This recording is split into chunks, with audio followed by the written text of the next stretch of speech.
Hello student, welcome to दासो academy. जो student IBPS RRB 2020 का एग्ज़ाम देने जा रहे हैं, यानी जो मेंस का एग्ज़ाम देंगे, चाहे वो स्केल 1 का देंगे, चाहे स्केल 2 का देंगे, चाहे स्केल 3 का देंगे या ऑफिस असिस्टेंट का देंगे। इनमें से जो स्केल 2 स्केल 3 का होता है सिंगल एग्ज़ाम होता है, बट स्केल 1 और ऑफिस असिस्टेंट का प्री और मेंस दो एग्ज़ाम होता है। तो अभी देखिए, स्केल 1 का और ऑफिस असिस्टेंट का एग्ज़ाम प्री वाला चल रहा है। ठीक है, आज पेपर था, पहला पेपर था। और आगे जब इनका पेपर ये प्री वाला हो जाएगा तो फिर मेंस का होगा। मेंस में इनकी हिंदी लैंग्वेज पूछी जाएगी। तो कल अभी हमने एक सिलेबस अपलोड किया था हिंदी लैंग्वेज का। तो जो स्टूडेंट हिंदी लैंग्वेज को ऑप्ट करना चाहते हैं, यानी जो हिंदी लैंग्वेज को चूज़ करना चाहते हैं, यानी जो लैंग्वेज के पेपर में हिंदी के क्वेश्चन को करना चाहते हैं, वो पहले सिलेबस वाला पूरा वीडियो देख लें कि कहाँ कहाँ से और कितने नंबर के कितने क्वेश्चन आपके एग्ज़ाम में पूछे जाते हैं। वहाँ हमने पूरी डिटेल से बात कर ली है, तो पहले वो वीडियो देख लें।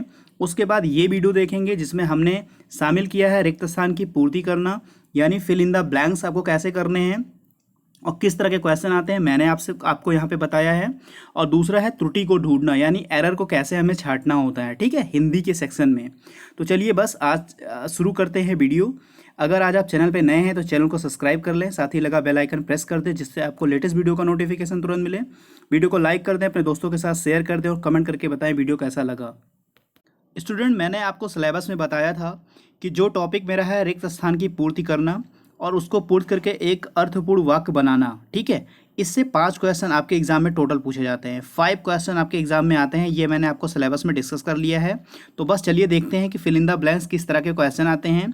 और अभी चूंकि स्टार्टिंग में मैं आपको ये करा रहा हूँ, भाग 1 है हिंदी का, पार्ट 1 है, ठीक है। तो इसमें अभी मैंने आपको समझने के लिए कुछ इजी क्वेश्चन भी लिए हैं, कुछ थोड़ा सा मॉडरेट भी लिए हैं। तो ये आप ना करो कि बहुत इजी क्वेश्चन है, क्योंकि वहाँ पे इजी, मॉडरेट और टफ तीनों तरह के क्वेश्चन आते हैं। तो पहले हिंदी लैंग्वेज को आप समझ लें कि क्वेश्चन किस तरीके से आते हैं, उसके बाद मैं आपको मॉडरेट भी कराऊंगा और टफ भी कराऊंगा, ठीक है। तो चलिए शुरू करते हैं। पहले रिक्त स्थान की पूर्ति से 5 क्वेश्चन कैसे हैं वो हम लोग देखते हैं। स्टूडेंट, ये फिल इन द ब्लैंक से पहला क्वेश्चन है। काफ़ी इजी क्वेश्चन हमने आपको समझने के लिए ले रखा है इसमें। तो बस आप पहले इनिशियल स्टेज से शुरू करिए, देखिए, क्वेश्चन को समझिए, फिर मैं आपको हर तरीके का क्वेश्चन कराता हूँ, ठीक है। जैसे इसमें एक फिल इन द ब्लैंक दिया हुआ ना, तो आपका जो क्वेश्चन आएगा, जैसे एक पूरा पैराग्राफ है तो एक फिल इन द ब्लैंक्स यहाँ पे है और फिर एक पैराग्राफ है, एक फिल इन द ब्लैंक्स यहाँ पे है। तो पूरे पैराग्राफ में आपको 2 फिल इन द ब्लैंक्स दिए रहेंगे और ऑप्शन भी यहाँ 2 दिए रहेंगे, ठीक है। तो उस तरीके भी क्वेश्चन पूछे जाते हैं, तो मैं वो भी आपसे कराऊंगा। तो यहाँ फिर हम सिर्फ बात करेंगे अभी सिंपल क्वेश्चन से, क्योंकि समझ लीजिए कि फिल इन द ब्लैंक्स में किस तरह के क्वेश्चन आते हैं रिक्त स्थान की पूर्ति करने में। तो पहला क्वेश्चन है, बैंक डैश, यहाँ आपको भरना है इन ऑप्शन में से, खाते में चेक जमा कर सकते हैं। तो यहाँ पे आपको देखना होगा, तो बैंक से, तो बैंक से खाते में, तो बैंक से का कोई मतलब ही नहीं है। बैंक के खाते में जब आपका अकाउंट होता है ना, तो जैसे बैंक में अगर आपका अकाउंट है तो आप अपने बैंक के अकाउंट में ही चेक जमा करते हैं ना, तो बैंक के खाते में चेक जमा कर सकते हैं। तो यहाँ हमारा ऑप्शन होगा के, और आपका भी आंसर सही हुआ होगा, क्योंकि बैंक द्वारा खाते में ये भी गलत है, बैंक के लिए खाते में ये भी गलत है, और बैंक मार्फत ये भी गलत है। तो यहाँ पे आप भरेंगे के, यानी बैंक के खाते में चेक जमा कर सकते हैं। हमारा राइट आंसर होगा के। क्वेश्चन नंबर सेकंड, शेयर बाजार डैश शेयरों का लेन देन होता है, यानी आपको यहाँ फिल करना है इन ऑप्शन में से। बैंक में आपको 5 ऑप्शन दिए जाते हैं, चाहे वो किसी भी सब्जेक्ट का पेपर हो, सब में 5 ऑप्शन आपको दिए जाते हैं। तो यहाँ पे भी आपको 5 ऑप्शन दिए गए हैं। इनमें से आपको एक ऑप्शन को ऑप्ट करना है, जो आपका बिल्कुल अप्रोप्रिएट आंसर हो वही आपको चूज़ करना है। और कमेंट में इसका आंसर ज़रूर करते रहें, क्योंकि आपको जितना कमेंट करेंगे या जितना आप कहीं पे भी राइट करते रहेंगे तो आपकी मेमोरी उतनी बढ़ेगी और आपका काफ़ी चीज़ें रिवीजन और प्रिपरेशन दोनों होता रहेगा। तो यहाँ पे पूछ रहा है शेयर बाजार डैश शेयरों का लेन देन होता है। देखिए, जो शेयर मार्केट होता है उसमें क्या होता है, शेयरों का ही लेन देन होता है, उसमें शेयर ही खरीदे और बेचे जाते हैं। तो इसमें से अप्रोप्रिएट ऑप्शन कौन सा होगा, शेयर बाजार में, ठीक है। तो हमारा आंसर होगा में, शेयर बाजार में शेयरों का ही लेन देन होता है। शेयर मतलब शेयर जो बेचे जाते हैं, खरीदे जाते हैं शेयर मार्केट में, ठीक है। तो यहाँ पे आंसर होगा में। काफ़ी देखिए अभी इजी लिया गया है क्वेश्चन, तो आपको इजी लग रहा होगा, बट जब टफ मिलेंगे तो थोड़ा सा दिमाग आपको घुमाना पड़ेगा और लगाना पड़ेगा। ऐसा नहीं कि 5 के पाँचों आपके बहुत टफ होते हैं, 1-2 ईजी होता है, 3-4-5 में 2 टफ और 1 मॉडरेट होता है। तो इस तरीके से पूरा एग्जामिनर आपका क्वेश्चन सेट करता है कि आपको मतलब एक दो क्वेश्चन करने में मज़ा भी आए और एक दो में थोड़ा दिमाग लगाना पड़े। जब आप पढ़े रहेंगे, प्रैक्टिस किए रहेंगे, तो आप वो भी क्वेश्चन कर ले जाएंगे। क्वेश्चन नंबर 3, बहुत परिश्रम के बाद उपन्यास लिखने का कार्य समाप्त हुआ। तो यहाँ पे देखिए, आप जब पूरा सेंटेंस पढ़ रहे हैं तो उसमें से एक साउंड ऐसे ही आ रहा है कि बहुत परिश्रम के बाद उपन्यास लिखने का कार्य समाप्त हुआ। तो आप आंसर क्या मारेंगे? का। ठीक है, तो यहाँ पे भी आपका आंसर बिल्कुल ईजिली मिल गया है और आपका भी आंसर का हुआ होगा, क्योंकि आप जब इस सेंटेंस को पूरा पढ़ते हैं ना कि बहुत परिश्रम के बाद उपन्यास लिखने का कार्य समाप्त हुआ, तो यहाँ पे पूरा एक अर्थपूर्ण शब्द बन रहा है। तो फिल इन द ब्लैंक में भी वही करना है। रिक्त स्थान की पूर्ति में आपको ऐसे शब्द, एप्रोप्रिएट शब्द को यहाँ चूज करना होता है कि जिससे एक आपका पूरा पूरा अर्थपूर्ण शब्द बन जाए, अर्थपूर्ण शब्द बन जाए, जिससे पूरा मतलब उसमें कोई त्रुटि ना रहे। तो यहाँ पे होगा का। और एक बात और स्टूडेंट, मैंने आपको बता रखा है कि आप जो है एक और दो एडिटोरियल पेज जो है रोज़ रीड करिएगा हिंदी का। रेगुलर एक प्रैक्टिस, एक हैबिट बना लीजिए, क्योंकि जितना आप एडिटोरियल पेज हिंदी का रीड करेंगे, रेगुलर पढ़ेंगे ना, उतना आपको हिंदी सेक्शन में काफ़ी मतलब अच्छा और काफ़ी सपोर्ट मिलेगा उसका, काफ़ी अच्छा पेपर आप ऑप्ट कर पाएंगे। क्वेश्चन नंबर 4, बस अड्डा डैश बहुत दूर है। ये भी काफ़ी इजी है। सेंटेंस पढ़ते ही आपको आंसर मिल गया होगा कि बस अड्डा शहर से बहुत दूर है। ठीक है, शहर से बहुत दूर है। तो ये भी चीज़ें आपको बिल्कुल क्लियर होगा कि इसका आंसर क्या होगा, से होगा। तो ये अभी चूँकि पहला भाग है हिंदी का भाग एक है, इसीलिए हमने आपको समझने के लिए ही ईजी क्वेश्चन लिए हैं। ठीक है, ऐसा नहीं कि ईजी नहीं आता है, ईजी भी आता है। तो ये क्वेश्चन आपका बहुत ईजिली हो गया होगा और कमेंट में इसका आंसर ज़रूर करिएगा। स्टूडेंट, रिक्त स्थानों की पूर्ति में ये 5वां क्वेश्चन है और आखिरी क्वेश्चन है।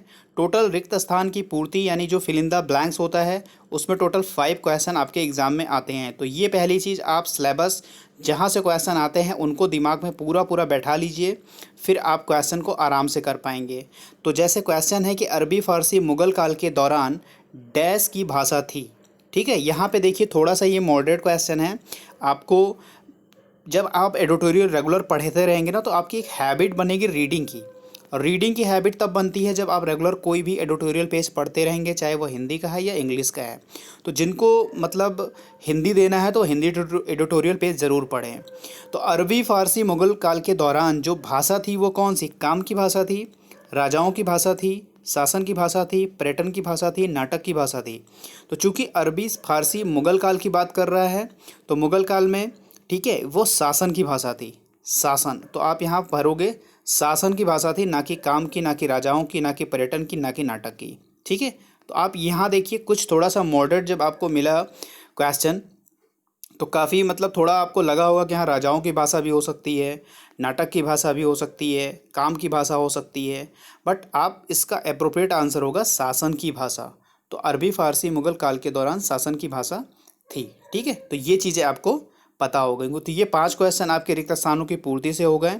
अब हम बात करेंगे नेक्स्ट टॉपिक से। स्टूडेंट, दूसरा टॉपिक है व्याकरण भाषा, वर्तनी शब्दों के गलत प्रयोग या कोई त्रुटि छांटना, यानी हम बात करेंगे एरर की। ठीक है, जो इंग्लिश में आते हैं एरर को छांटने के लिए, सेम यहाँ पे। तो यहाँ हम लोग व्याकरण की भाषा देखेंगे, वर्तनी को देखेंगे, वर्तनी शब्दों का गलत प्रयोग देखेंगे, और कोई अगर एरर होगा नहीं, त्रुटि होगी, उसको भी हमको खोजना होगा। इससे भी आपके एग्ज़ाम में 5 प्रश्न आते हैं, 5 क्वेश्चन करने होते हैं आपको। तो बस बहुत केयरफुली इस क्वेश्चन को पढ़ते रहिए और आंसर अपना आराम से करते रहिए और खूब सारे नंबर अपने एग्ज़ाम में ऐड करते रहिए। ठीक है, अपने स्कोर में ऐड करते रहिए। स्टूडेंट, इसमें आपको एरर ढूंढना होता है, चाहे वो व्याकरण भाषा का एरर हो या कोई वर्तनी की अशुद्धि हो या कोई और त्रुटि हो, तो उनको ढूंढ के आपको बताना होता है। जैसे 1 लिखा हुआ है, 2 लिखा हुआ है, 3 लिखा हुआ है, 4 लिखा हुआ है और 5 लिखा हुआ है। तो पहला ऑप्शन, दूसरा ऑप्शन, तीसरा ऑप्शन, चौथा ऑप्शन, 5वां ऑप्शन। ठीक है, अगर कोई त्रुटि नहीं है यानी त्रुटि रहित है तो आप 5वां ऑप्शन टिक करेंगे। अगर पहले में त्रुटि है, जैसे यहाँ पिछले 1.5 दशक में, तो आप पहला ऑप्शन टिक करेंगे। के दौरान बैंक यानी यहाँ 2 है तो दूसरे पे टिक करेंगे। इस अगर पार्ट में है तो आप तीसरे पे टिक करेंगे।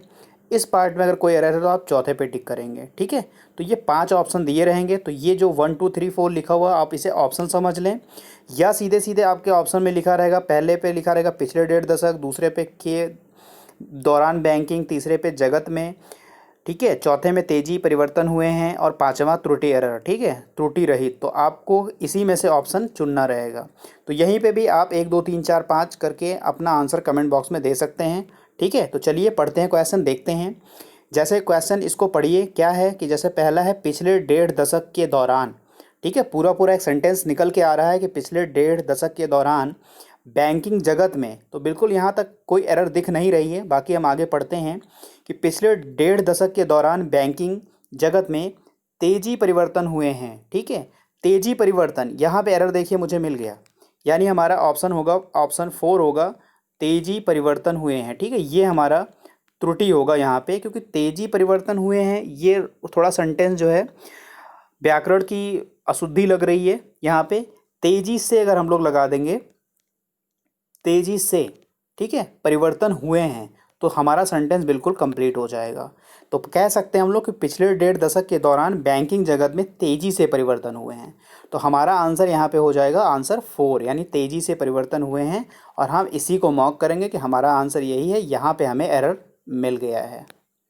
स्टूडेंट, ये सेकंड क्वेश्चन है एरर का। एरर फाइंड करना है आपको, यानी आपको त्रुटि ढूंढना है किस भाग में है, या वो व्याकरण की त्रुटि है, या वो वर्तनी की त्रुटि है, या अर्थपूर्ण कुछ सेंटेंस नहीं बन रहा उसकी त्रुटि है। ठीक है, तो यहाँ पे ऑप्शन मैंने आपको बता दिए, 5 ऑप्शन दिए जाएंगे। जैसे पहला ऑप्शन है इस पुस्तक, ठीक है, दूसरा ऑप्शन है का मांग निरंतर, तीसरा ऑप्शन है बढ़ती जा, चौथा ऑप्शन है रही है, और पांचवा ऑप्शन है त्रुटि रहित। ठीक है, तो देखिए पढ़िए आप सेंटेंस को ध्यान से। इस पुस्तक का मांग निरंतर बढ़ती जा रही है। ठीक है, तो यहाँ पे देखिए बढ़ती जा रही है, और यहाँ का मांग निरंतर, तो यहाँ पे का नहीं होगा, इस पुस्तक की मांग निरंतर बढ़ती जा रही है। ठीक है, ये हमारा पूरा अर्थपूर्ण सेंटेंस होगा। और यहाँ व्याकरण की अशुद्धि है, इसलिए यहाँ पे का नहीं होगा, यहाँ पे होगा इस पुस्तक की मांग निरंतर बढ़ती जा रही है।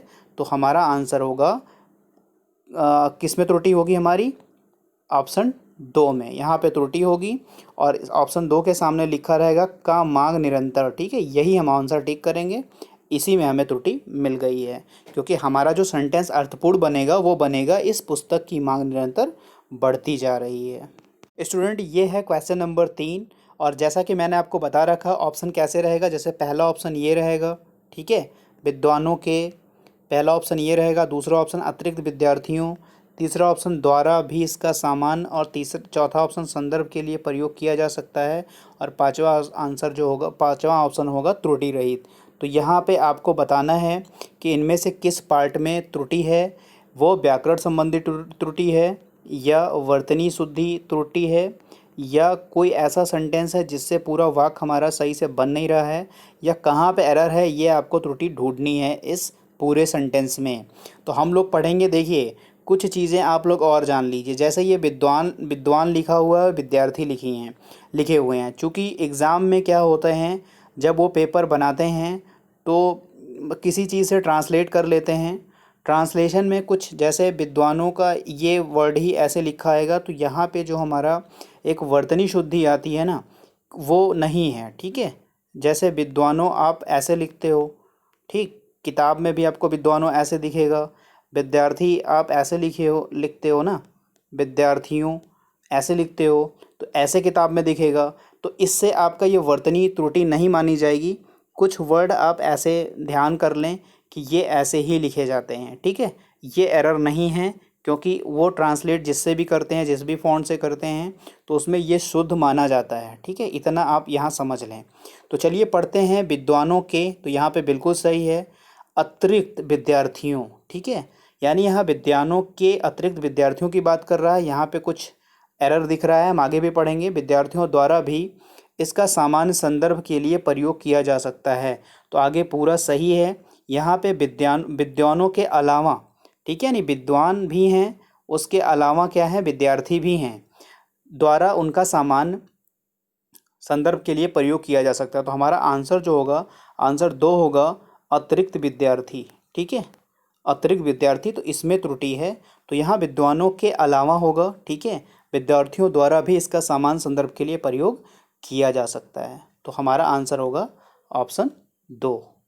क्वेश्चन नंबर 4 है ये, और वैसे भी आपको ऑप्शन में मिलेगा, पहला ऑप्शन मैं श्री मिलेगा, दूसरा ऑप्शन राम लाल जी के मिलेगा, तीसरा ऑप्शन सहयोग लिए मिलेगा, चौथा ऑप्शन उनका अत्यंत आभारी हूँ ये मिलेगा, और पांचवा ऑप्शन आपको त्रुटि रहित मिलेगा। ठीक है, ये 5 ऑप्शन आपको बैंक में एग्ज़ाम में ऑप्शन के रूप में आते हैं। तो हम पहला पढ़ते हैं कि मैं श्री रामलाल जी के। ठीक है, तो यहाँ बिल्कुल सही है कि मैं श्री रामलाल जी के, एक सेंटेंस भी आ रहा है, कोई त्रुटि यहाँ पे नहीं है।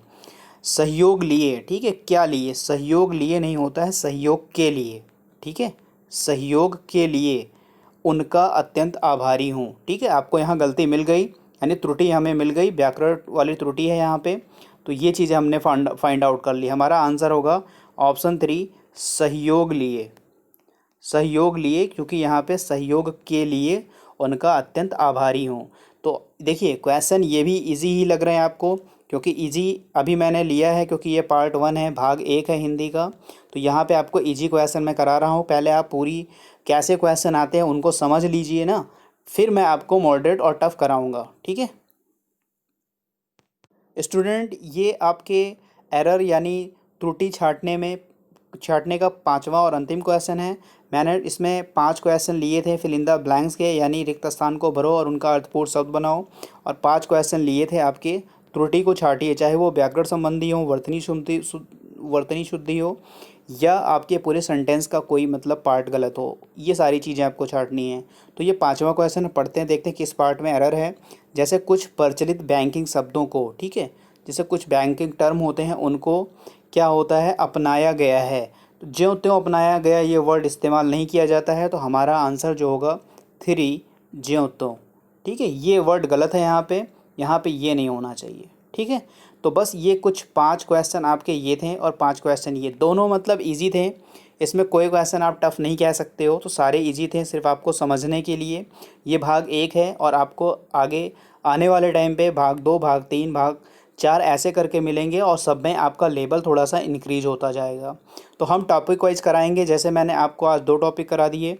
अगले में मैं आपको क्लोज टेस्ट यानी जो उसका अर्थपूर्ण परिच्छेद होता है वो करा दूंगा। ठीक है, उसके बाद उसमें रीऑर्डरिंग आता है, यानी उसको क्रम से लगाने का आता, वो मैं अगली बार में कराऊंगा। ठीक है, तो हर वीडियो में 2 टॉपिक या 3 टॉपिक जो भी मतलब शामिल हो पाएगा मैं वो आपको वीडियो कराऊंगा। ठीक है, चलिए मिलता है नेक्स्ट वीडियो में। God bless you to all, thank you for watching. Video को लाइक ज़रूर कर दीजिएगा, अपने दोस्तों के साथ शेयर कर दीजिएगा, और जो चैनल पे नए होंगे वो चैनल को सब्सक्राइब भी कर लेंगे।